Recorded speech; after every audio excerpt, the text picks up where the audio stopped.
2024 August 1 supreme കോടതി state of Punjab versus Davinder Singh കേസിലെ വിധി പ്രഖ്യാപിക്കുകയും അത് ഇന്ത്യയുടെ സംവരണ ചരിത്രത്തിലെ തന്നെ മറ്റൊരു വഴിത്തിരിവായി മാറുകയും ചെയ്തിരിക്കുകയാണ്.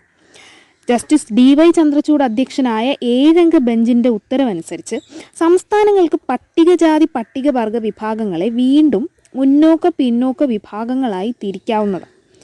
SC/ST വിഭാഗങ്ങളിലെ സാമ്പത്തികമായി പിന്നോക്കം നിൽക്കുന്നവരിലേക്ക് മാത്രമായി സംവരണാനുകൂല്യങ്ങൾ ചുരുക്കുക എന്നതാണ് വിധിയുടെ ലക്ഷ്യം. പക്ഷെ ഇത്തരത്തിലൊരു പുനഃക്രമീകരണം നടപ്പിലാക്കുന്നതിന് മുൻപായി സംസ്ഥാനങ്ങൾ വിശദമായ പഠനം നടത്തുകയും തീരുമാനങ്ങൾ ജുഡീഷ്യൽ റിവ്യൂവിന് വിധേയമാക്കുകയും ചെയ്യേണ്ടത് അത്യാവശ്യമാണെന്നും വിധിയിൽ പറയുന്നുണ്ട്. പുനഃക്രമീകരണത്തിൻ്റെ മാനദണ്ഡമായി പരിഗണിക്കേണ്ടത് സാമ്പത്തികവും വിദ്യാഭ്യാസപരവുമായ ഘടകങ്ങളാണ്. അതായത് സാമൂഹ്യപരമായ പിന്നോക്കാവസ്ഥയിലുള്ള ഒരു വിഭാഗത്തിൻ്റെ സാമ്പത്തിക വിദ്യാഭ്യാസ മേഖലകളിൽ കൈവരിച്ച ഉന്നമനത്തിൻ്റെ അടിസ്ഥാനത്തിൽ നിലവിലുള്ള ആനുകൂല്യങ്ങളിൽ നിന്ന് മാറ്റി നിർത്തും. ഇതിൻ്റെ ചരിത്രം പരിശോധിച്ചാൽ 1992 ഇന്ദിരാ സാവ്നി കേസിൻ്റെ വിധിയിലാണ് മറ്റ് പിന്നോക്ക വിഭാഗങ്ങൾ അഥവാ OBC കാറ്റഗറിയെ creamy layer, non creamy layer എന്നിങ്ങനെ രണ്ടായി തിരിക്കുന്നതും സാമ്പത്തികമായി പിന്നോക്കം നിൽക്കുന്ന OBCക്കാർക്ക് മാത്രമായി ആനുകൂല്യങ്ങൾ ചുരുക്കുന്നത്. 2005 EV ചിന്നയ്യ കേസിലെ വിധി പ്രകാരം SC/ST വിഭാഗം എന്നത് അതിൽ പ്രത്യേകിച്ചും പട്ടികജാതി വിഭാഗം വീണ്ടും ഒരു വിഭാഗീകരണത്തിന് സാധ്യമല്ലാത്തതാണെന്നും അതൊരൊറ്റ വിഭാഗമായി പരിഗണിക്കേണ്ടതാണ് എന്നും വിധി പ്രസ്താവിക്കുകയുണ്ടായി.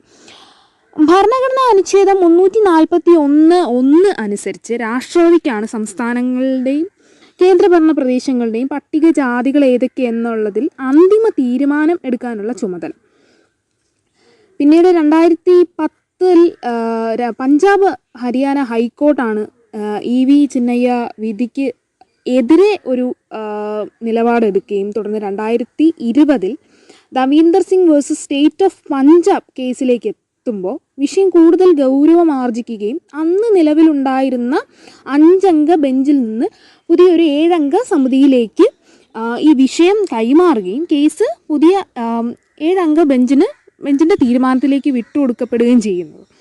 നേരത്തെ പറഞ്ഞതുപോലെ ഭരണഘടനയിലെ 341(1), 342(1) എന്നീ അനുച്ഛേദങ്ങൾ അനുസരിച്ച് SC/ST വിഭാഗങ്ങളെ ലിസ്റ്റ് ചെയ്യുന്നതിൽ അന്തിമ തീരുമാനം രാഷ്ട്രപതിയിൽ അധിഷ്ഠിതമാണെങ്കിലും അനുച്ഛേദം 15(4), 16(4) അനുസരിച്ച് സംസ്ഥാനങ്ങൾക്ക് SC/ST വിഭാഗങ്ങളുടെ സംവരണത്തിനായി പ്രത്യേക തീരുമാനങ്ങൾ കൈക്കൊള്ളാവുന്നതാണ്. അതായത് സംസ്ഥാനങ്ങൾ അവരവരുടെ രീതിയിൽ തങ്ങളുടെ സംസ്ഥാനങ്ങളിലുള്ള നിലവിലുള്ള സാഹചര്യങ്ങൾ പരിശോധിച്ചതിന് ശേഷം ആവശ്യമായ നടപടികൾ അവർക്ക് സ്വീകരിക്കാവുന്നതാണ് എന്ന് പറയുന്നുണ്ട്. ഇത്തരത്തിലൊരു വിധി പുറത്തു വന്നതിന് പുറമെ ഇതിനെ അനുകൂലിച്ചും പ്രതികൂലിച്ചുമൊക്കെ ഒരുപാട് അഭിപ്രായങ്ങൾ പുറത്തു വരുന്നുണ്ട്. എന്നാൽ എന്തുകൊണ്ട് സുപ്രീം കോടതി ഇത്തരത്തിലൊരു തീരുമാനത്തിലേക്ക് എത്തുന്നു എന്നത് വളരെ ശ്രദ്ധേയമാണ്. അതിന് ഉദാഹരണമായി പറയാവുന്നത് തെലങ്കാനയിൽ 50% ജനസംഖ്യ പട്ടികജാതി വിഭാഗങ്ങളാണ്. അതിൽ പ്രധാനമായിട്ടും ഉൾപ്പെടുന്നത് മാല, മാഡിക എന്നീ 2 സമുദായങ്ങൾ.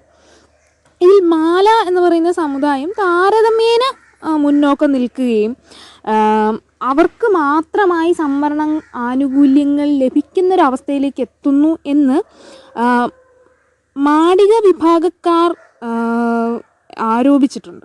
അതായത് 50% വരുന്ന ഈ മുഴുവൻ പട്ടികജാതി വിഭാഗങ്ങളിൽ തന്നെ മാല എന്ന് പറയുന്ന സമുദായത്തിലേക്ക് സംവരണ ആനുകൂല്യങ്ങൾ ചുരുങ്ങിപ്പോകുന്നു, തങ്ങൾ വീണ്ടും അരികുവൽക്കരിക്കപ്പെട്ടു പോകുന്നു എന്നൊരു ആരോപണം മാഡിക വിഭാഗക്കാരിൽ നിന്നുണ്ടായിട്ടുണ്ട്.